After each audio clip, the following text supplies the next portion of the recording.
Everybody, welcome to Mondays in the Mew. My name is Mandy. I am one of the park naturalists here with Darke County Parks, and today we are actually visiting Pip. So yep, Pip lives in this box here, so we're gonna get Pip out. And first I want to show you around Pip's enclosure.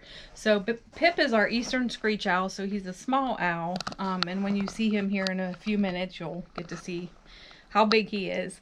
But just to show you around his enclosure real quickly, we have a few evergreens that we set up from the recycled pine trees. You can see some stands for him, and then also you can see his mice. So that's what we feed Pip here. Each day he eats 2 to 3 mice. Well, I should say each night.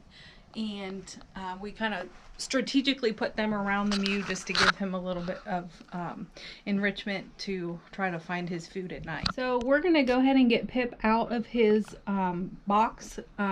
So most people, when they come to visit Shawnee Prairie, of course we encourage them to walk up here to the mew, and then everybody says we never see Pip. Well, that's because Pip stays in this box all day. So of course, number one, he's nocturnal, so he's active at night. Number two, he's a cavity nesting bird. So Pip will use old holes in trees, old woodpecker holes.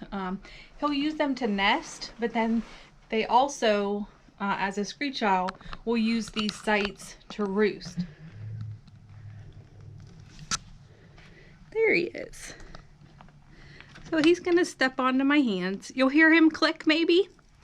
That's just him telling us, why are you interrupting my sleep? And get a grip there. There you go. Okay. And there we have Pip. So I'm going to go ahead and get him dressed up and get him comfortable on my glove. Oh, sorry if you saw that. Everybody poops, including Pip. Pip does have a wing injury, so he doesn't fly super well. At least not well enough to be left back out in the wild. So, okay, got him on there good. We're going to go ahead and take him outside and get a closer look at him. Everyone, say hello to Pip. Pip is our eastern screech owl, and he is a gray phase. So in the wild we find screech owls in 2 different color phases, red and gray. We tend to find more gray phase screech owls in this area. A lot of more eastern and southern that you go, you'll find more red phase. So Pip is pretty small. He doesn't weigh very much, and he actually is one of the smallest owls that we have in Ohio. He's also the most common owl that we have in Ohio.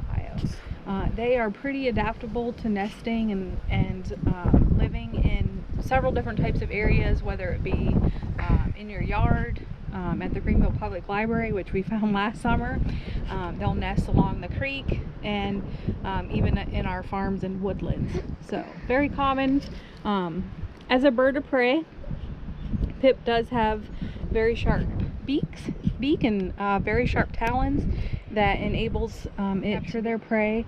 And we're going to take a minute and go through what makes an owl special, and go through the adaptations that help an owl to survive in their habitat. So the basic adaptation that owls have, especially Pip, is camouflage. So if you look closely at Pip's body, you will see that he pretty much matches the bark of a lot of the trees that we have in this area. So he blends in very well. So camouflage is one adaptation.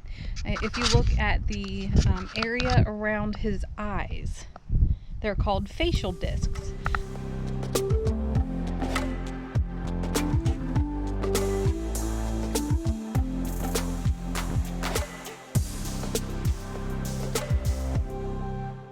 So I like to describe this as if you would put your hand behind your ear to hear better, or maybe when your mom is yelling for you to come back in and you're ignoring her, but you put your hand back there, you can hear her. Well, the facial discs are the same concept for owls. It captures that sound and makes them be able to hear better.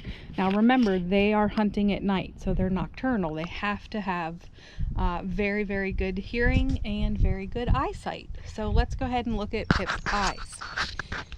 His eyes are really large for the size of his body, and he can see probably up to a football field away at night. So he's able to find prey pretty easily. So between using the large eyes and really good hearing, he's able to find prey. His ears are actually on either side of his head, so they're not straight across from each other. They're kind of at an angle, so that again helps him to triangulate prey. All right, so what else makes an owl special? And that is their feathers. So we're going to take a minute to look at an owl feather. Looking at another adaptation of owls, we're going to look closer at their flight feathers. So here I have an owl feather, obviously not a pip feather by how big it is, but this is a great horned owl feather, and there's a flight feather. And what they do is they have serrated edges on the leading edge of the wing, and that enables them to fly silently. So as owls are hunting at night, when they're flapping their wings, they don't make a lot of noise. Of course, if they did, they would scare their prey away.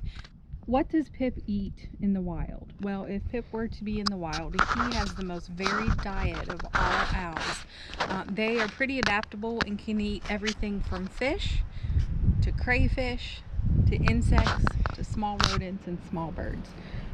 Now when I say fish, that doesn't mean that they're actively fishing, but they will stand, let's say, on the side of the creek, and if a little minnow or fish were to swim close by, they'll go ahead and go after it. So a very, very adaptable diet. Lastly, we're going to focus on one more adaptation that makes an owl be able to survive in the wild, and that is the ability to turn their head. So it's actually an old wives' tale that the owl can turn its head all the way around 360 degrees. But in reality, it's only about 270 degrees. So as I rotate Pip on my hand, you can see that he follows me with his head.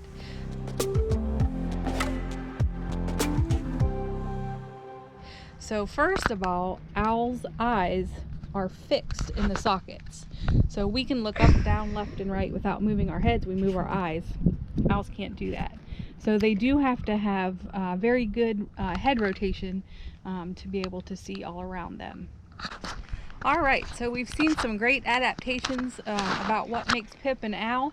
We're going to go ahead and take him back into his enclosure, and you will get to see him flying back into his hole.